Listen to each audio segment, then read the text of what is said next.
বলবে বাবরি মসজিদ, বলবে হনুমান মন্দির, ও বলবে জুমা মসজিদ, বলবে রাম মন্দির, এ বলবে অমুক কিছু, বলবো কৃষ্ণ মন্দির। মধ্যযুগীয় পরিকল্পনায় চালু হচ্ছে এদেশে। আমি তো পার্লামেন্টে বলেছিলাম তো, পুলওয়ামা, পাহেলগাঁও সবই তো ভোটের জন্য, এবং ঘটনা মিলে যাচ্ছে তো। রাজনীতি রাজনীতি যেখানে হওয়া উচিত মানুষের উন্নয়ন নিয়ে, রাজনীতি যেখানে হওয়া উচিত খাদ্য, বস্ত্র এবং বাসস্থান নিয়ে, সেখানে রাজনীতি হচ্ছে ধর্ম নিয়ে।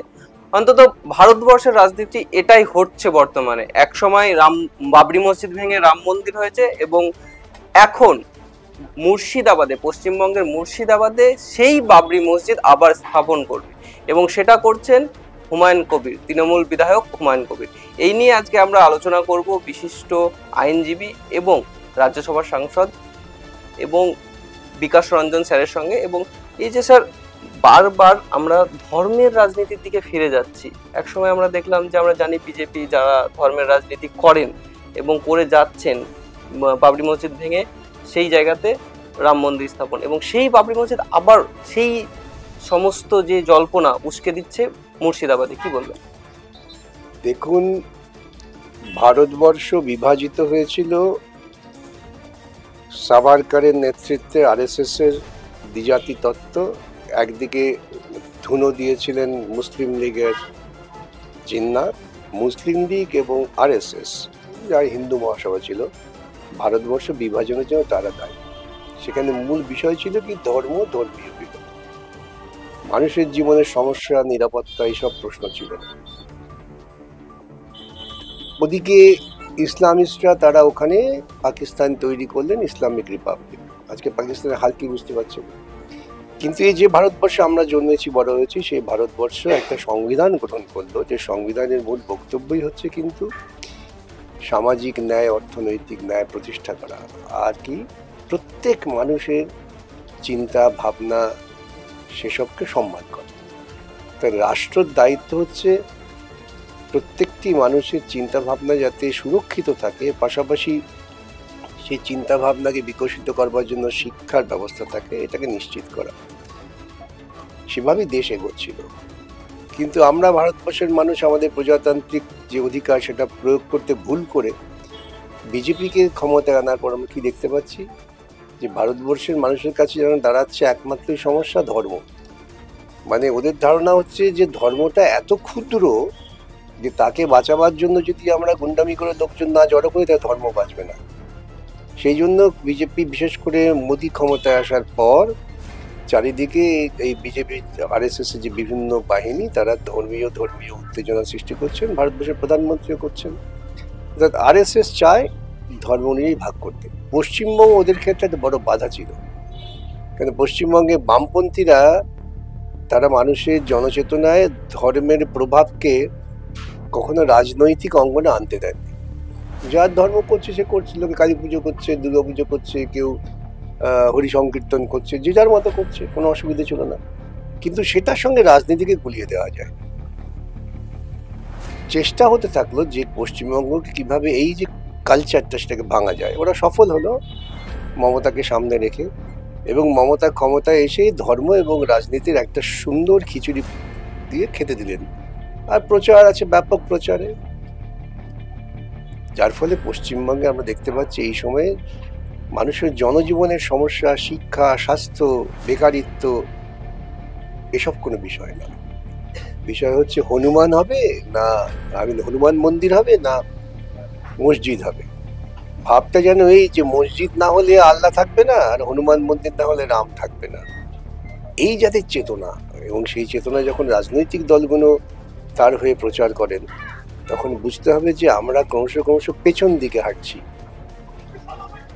পেছন দিকে হেঁটে আমরা মধ্যযুগে ফিরতে চাই। আমরা কিছুদিন আগে দেখেছিলাম একজন মুখ্যমন্ত্রী বিদেশের মাটিতে পেছন দিকে হাঁটছেন, লোকে দেখছে আর হাসছে। তো এখন এই যে গোটা সমাজটাকে পেছন দিকে হাঁটানোর যে পরিকল্পনা হচ্ছে, তাতে আমরা পৃথিবীর মানুষের কাছে ছোট হয়ে যাচ্ছি। একটা প্রশ্ন, এই যে আমরা দেখছি যে মুর্শিদাবাদকে কেন্দ্র করে বেশ কয়েক বছর ধরে একটা ষড়যন্ত্র সম্মুখীন হচ্ছে। আমরা দেখলাম যে ধুলিয়ানে একটা বড় সমস্যা হলো, তারপর রেল লাইনে বোমা উদ্ধার, তারপরে কাশিমবাজারে মূর্তি ভাঙার, এই সমস্ত ঘটনা। তারপরে এই যে বাবরি মসজিদ প্রতিষ্ঠার পরিকল্পনা, এটা আরএসএস এর পরিকল্পনা। হিন্দু মৌলবাদকে যদি চাগার দিতে হয়, বিশেষ করে পশ্চিমবঙ্গের মাটিতে, তাহলে এখানে মুসলিম মৌলবাদকে তুলে ধরতে হবে। এই মুসলিম মৌলবাদকে তুলে ধরার জন্য এইসব কথা ওঠে যে মসজিদ বানাতে হবে, করতে হবে। কেন এই কথা ওরা বললেই তখন এই হিন্দু মৌলবাদীরা তারা হৈ হৈ করে রাস্তায় নেমে পড়বে। যে ওরা দেখছেন এখন ভারতবর্ষে যারা হিন্দুত্বের দাবি করে তারা কিন্তু অদ্ভুতভাবে ইসলামকে অনুকরণ করতে চায়।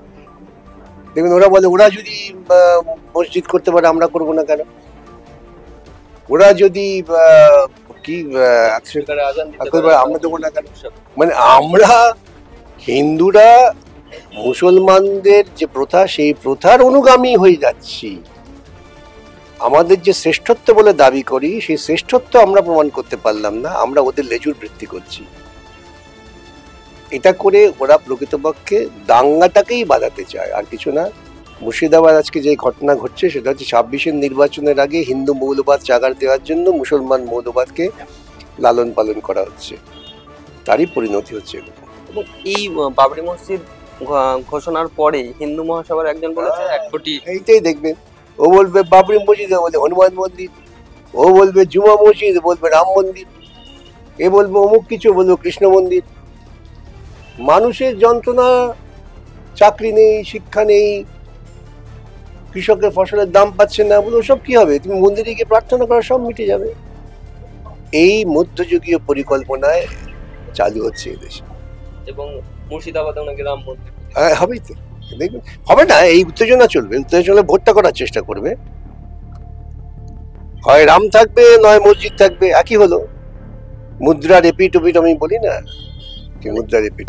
এই বিজেপি সরকার একেবারে গদিতে এসেছিল এবং নোটবন্দি থেকে শুরু করে পরপর যে সমস্ত ঘটনা, মানুষ লাইনে দাঁড়িয়েছে, তাছাড়া পাকিস্তানি আতঙ্কবাদী, পরপর যে ভোটের আগের যে ঘটনাগুলো, সেই রকম সিকোয়েন্সে এটাও একটা বটেই তো। নিঃসন্দেহে আমি তো পার্লামেন্টে বলেছিলাম তো, পুলওয়ামা, পহেলগাঁও সবই তো ভোটের জন্য, এবং ঘটনা মিটে যাচ্ছে তো। পহেলগাঁওয়ের ঘটনা দিয়ে বিহার ভোট করার চেষ্টা করেছিল, তারপরে এসআইআর লাগিয়ে দিল, তারপর প্রথম দিন ভোট হওয়ার পর বুঝলো কিছু হবে না, তারপরে দিল্লিতে লাগিয়ে দিল। বিহারে জিতলো না, চুরি করলো, সে নিয়ে এখন গবেষণা হচ্ছে। ওরা প্রশাসনটাকে দখল রাখতে চায় যাতে সেই প্রশাসনিক ক্ষমতা প্রয়োগ করে ওরা ওদের দুষ্কর্মগুলো কার্যকর করতে পারে। এইরকম একটা মুশকিল সময় যেখানে সাধারণ মানুষ বিবেচনা করতে পারবে না কোনটা সঠিক কোনটা ভুল, কি বার্তা দেবেন সাধারণ মানুষ বোঝে। প্রত্যেক মানুষকে বুঝতে হবে যে ধর্ম আপনার ব্যক্তিগত আচরণের ব্যাপার। আজকে যদি কেউ আপনাকে বলে যে আপনি সকালে উঠে কখন বাথরুমে যাবেন, সেটা যেমন নিন্দনীয়, সেটা যেমন আপনি শুনতে বাধ্য নন, অনুরূপভাবে এটাও মনে করবেন যে ধর্ম আপনার ব্যক্তিগত, আপনি কিভাবে ধর্ম পালন করবেন এটা বাইরের লোকের নির্দেশে করবেন না। আর ধর্ম আপনাকে কখনো মৌলিক সমস্যার সমাধান দেয় না। আপনি মন্দিরে গিয়ে পুজো করলে পরে আপনার ছেলে স্কুলে ভর্তি হতে পারবে না। আপনি মসজিদে গিয়ে 3 বার আজান দিলে আপনার খেতে ফসল হবে না। অতএব নিজেদের দৈনন্দিন জীবনযাপন যত সংক্রান্ত সে সম্পর্ক নিয়ে আপনারা আলোচনা করুন, এবং সেই সব নিয়ে যারা আলোচনা করছেন বলছেন ভোট দিয়ে তাদের ক্ষমতায় আনুন যদি আপনারা বাঁচতে চান।